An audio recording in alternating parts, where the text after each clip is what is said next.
I set myself a challenge to build the cheapest Telecaster style guitar that I could.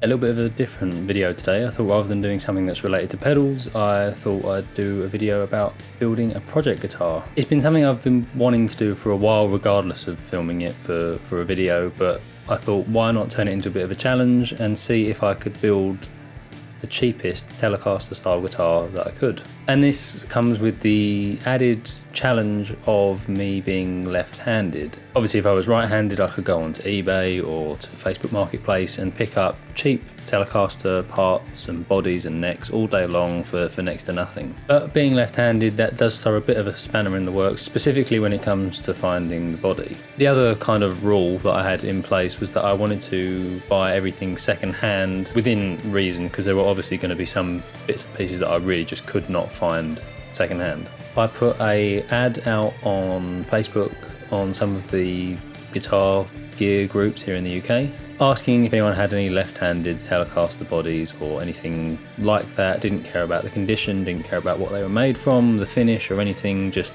let me know what you've got, and if it's any good I'll see if we can come to some kind of deal. And one guy messaged me saying that he had a blank, unfinished tele body that had been sat around for a couple of years in his shed that he was gonna use for a project, and then nothing ever came of it. He did say it wasn't particularly well cut out, it wasn't from like a guitar that had been stripped for parts or anything, one that was made. And yeah, he sent me some photos and I was like, how much do you want for it? And he said, to be honest, just cover the cost of postage and you can have it. So I picked up this Telecaster body for £10. It weighs an absolute ton. It's made out of about 50 different pieces of wood, but you can see there's kind of two distinct parts of wood, but those two sections are then made up of multiple pieces of wood. I think basically it's been taken from someone's coffee table or something. Someone's lost a coffee table to make this body. So the back part I'm pretty sure is pine because of how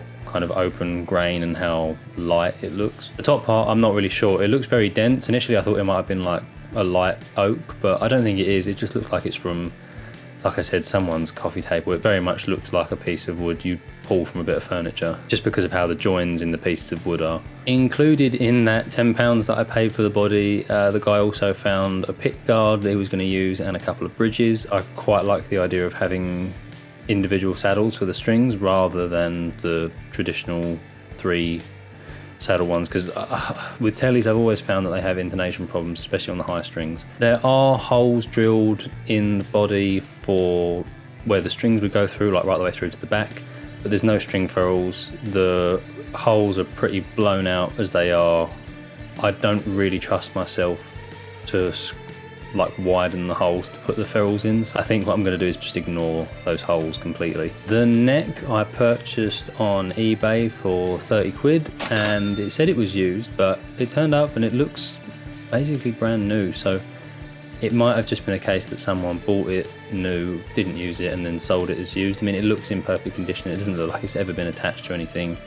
It kind of looks like a cheap neck that you would buy from somewhere like AliExpress or Alibaba or DHK or one of those places, and you see them for sale over here as well, where people are trying to resell them and stuff. But I picked up this one for 30 quid, which I didn't think was too bad. Obviously it's a right-handed neck and I'm not too fussed about that. It can just be a reverse headstock, because trying to find left-handed second-hand Telecaster style necks is not that easy. And then for all the hardware, I kind of lucked out really, because I went on Facebook Marketplace and found a guy in like 1 or 2 towns over selling a full tele hardware kit with the bridge and the tuners and the pickups and everything for another 30 quid. God knows what it was taken from, probably like a Squire or some kind of cheap starter guitar, but that's fine. That's exactly the kind of thing that I was looking for, and it's perfect for what I'm trying to build. Now obviously this body is completely unfinished, so I have to do some finishing, and I'm not very good at doing that. I've finished a couple of guitars before and I normally do them as kind of relics, basically because I don't have the skills to finish them properly, and I think that's all I'm going to do here. I'm not going to bother buying nitro and proper guitar primer and clear coat and all that kind of rubbish. I'm just going to do it with cheap spray paint, some of which we have lying around in the shed and my wife's craft room, and a couple other cans that I'll probably have to buy in. So I need to buy primer because we don't have any of that, but they're about $2.50 a can. I only need one. I kind of want to do something a little bit weird with this one, so I think I'm going to go for like a really aggressive pink colour. Again, I think you can get them for like £2 or £3 on Amazon or eBay or whatever.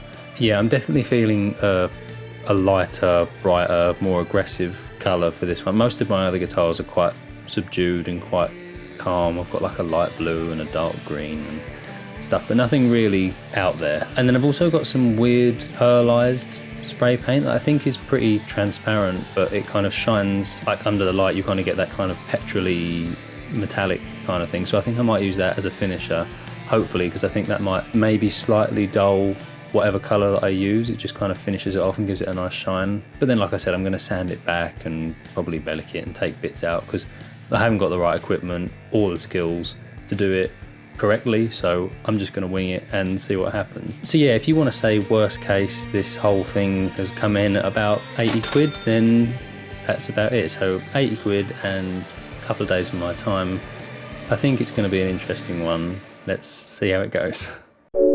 So unfortunately my Google Photos app is not great at syncing the videos I record from my Pixel to Google Photos, so unfortunately the video of me priming the plain body has been lost to the cloud somewhere. But you get the idea. All I'm doing here is just sanding back that first kind of primer coat just to make sure that everything's nice and smooth. That squeaking you can hear, and the reason I've walked off camera is me telling my daughter off, because at the moment she's going through a stage where she likes to eat the stones that are in the garden.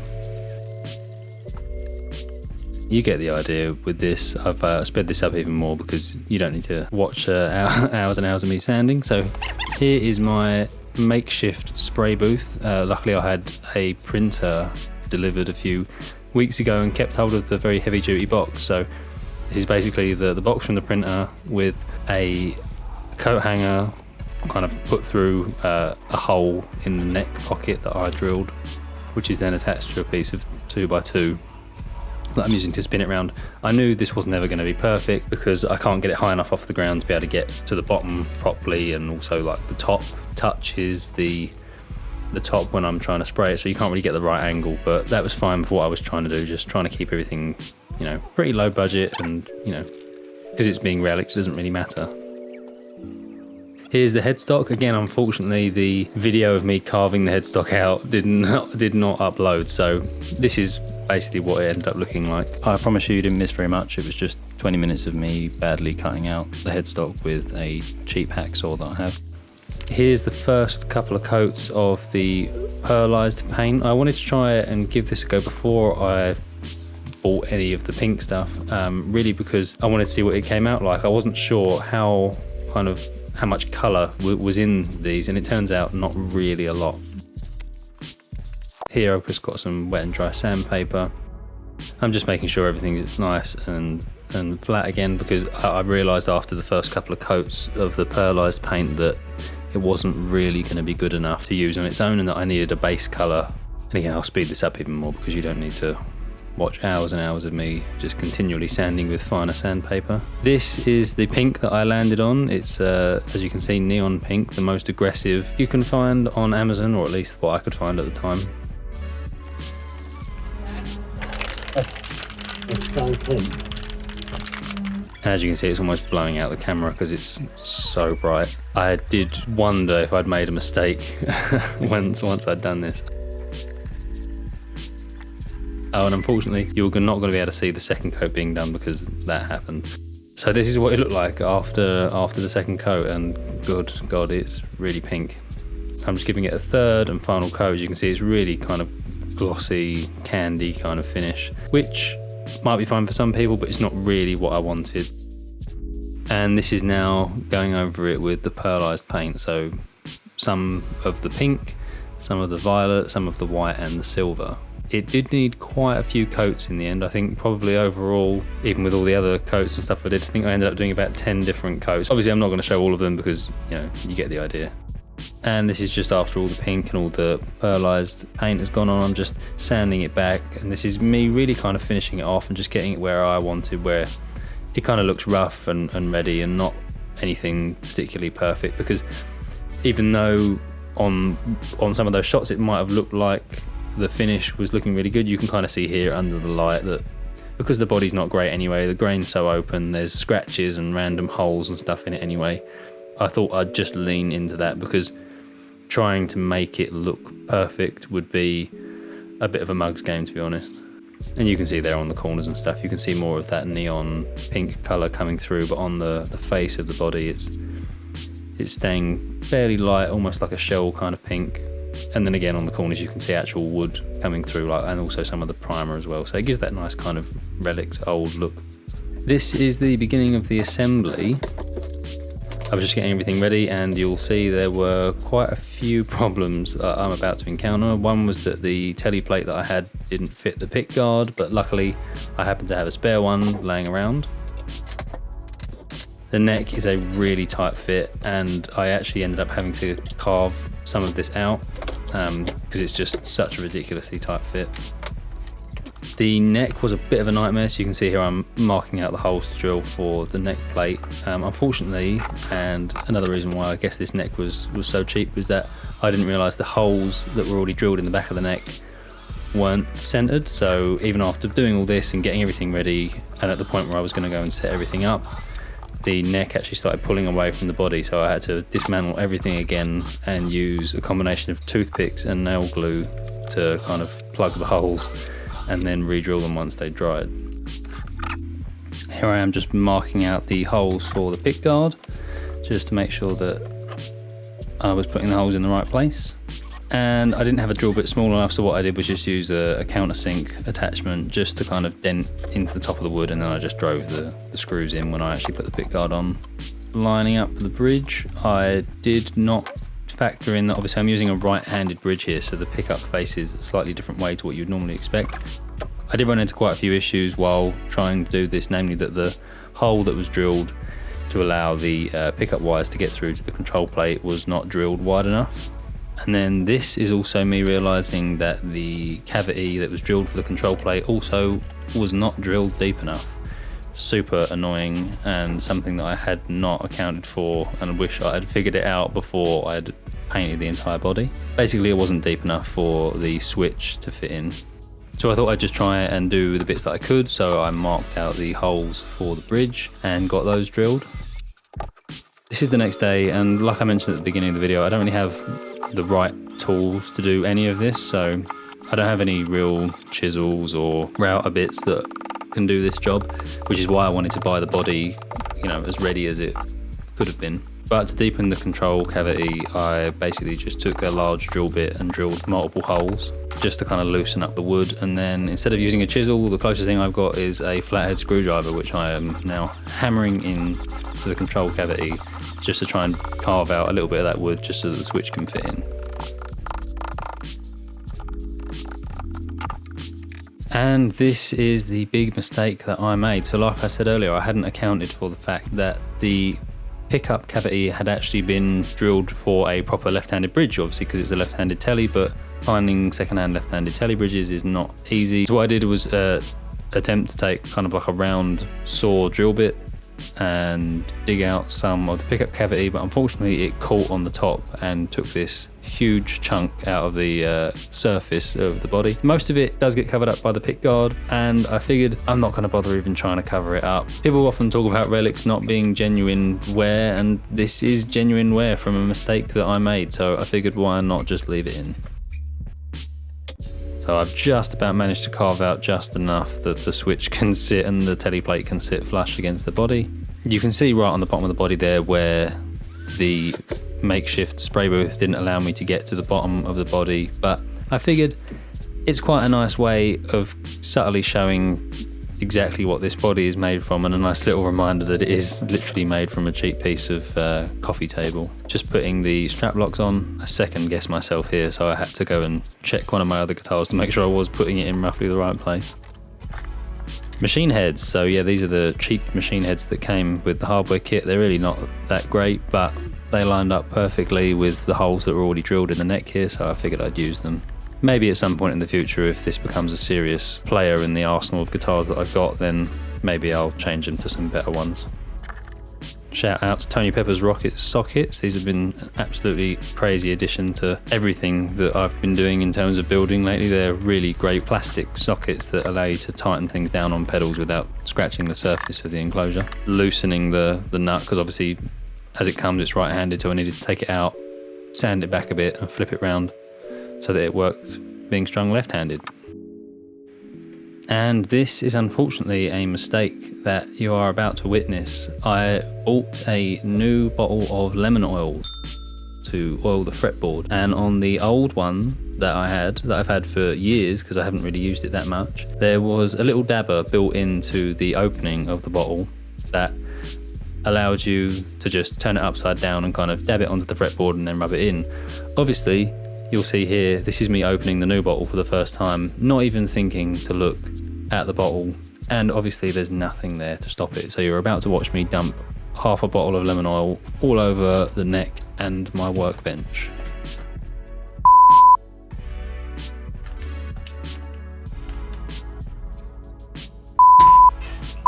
After a little bit of a clean up, just needed to make sure we washed up all the excess, but thankfully it didn't cause too much of an annoyance, and it dried up fairly easily, and now the workshop smells like lemon, so that's not too bad. Then I realised I'd forgot to put the output jack on, so I just needed to get hold of a jack and wire that up and get it screwed into the body.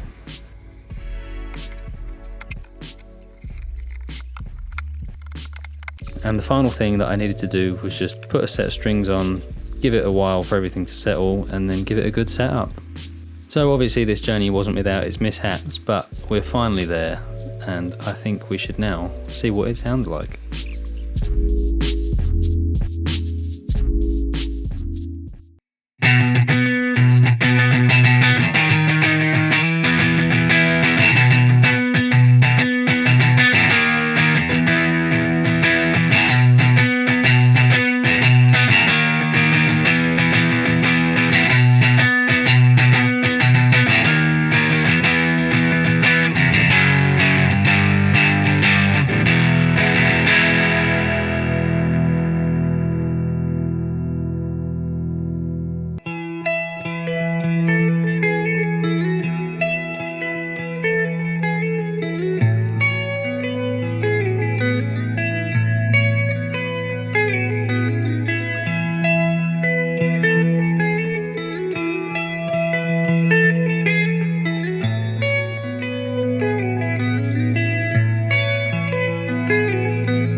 So yeah, overall I'm pretty happy with how it turned out. There was a few bits I didn't include in the video of the build, which was like the setup and stuff. That did take a while. Had to do a lot of shimming to the neck, and I had to actually remove some of the neck pocket because it was just really way too shallow. So it just took forever to get it so that it wasn't buzzing all over the fretboard. So I had to kind of trim down and properly hammer in some of the frets on the neck. It explains why it was so cheap, I guess. And then, like I said, shin the neck and take out parts of the pocket. And also the bridge, even though it's all put in the right location, well, I suppose it can't be, but it was the only place that I could put it so that the pickup still fit in the hole that was routed there. All of the saddles have to be pulled right the way back to intonate properly, which is a bit of a pain, and it's a bit of an awkward brake angle for the strings, but it works, it sounds okay. I wish that the pickup was routed in the right place, but it doesn't matter, it sounds fine. It was a bit of a weird one and a bit of a pain to set up, and I only had a set of 9s hanging around, which I don't normally use 9s. I'm normally like the heavy end of a 10 set, so it feels a bit strange playing on 9s. It's quite unusual, which I think might be why it's still a little bit uncomfortable to play, but I think once I get a proper set of 10s on there, it'll feel much better. Overall, I'm really happy with it. Like I said, even despite some of the mishaps that happened along the way. Let us know what you thought of the build down in the comments. I'll post a link in the description with the pedals that we use for those sound samples that you just heard. If you want to see what we're up to on more of a daily basis, head over to our social media pages on Facebook, Instagram and Twitter, and we'll see you next time.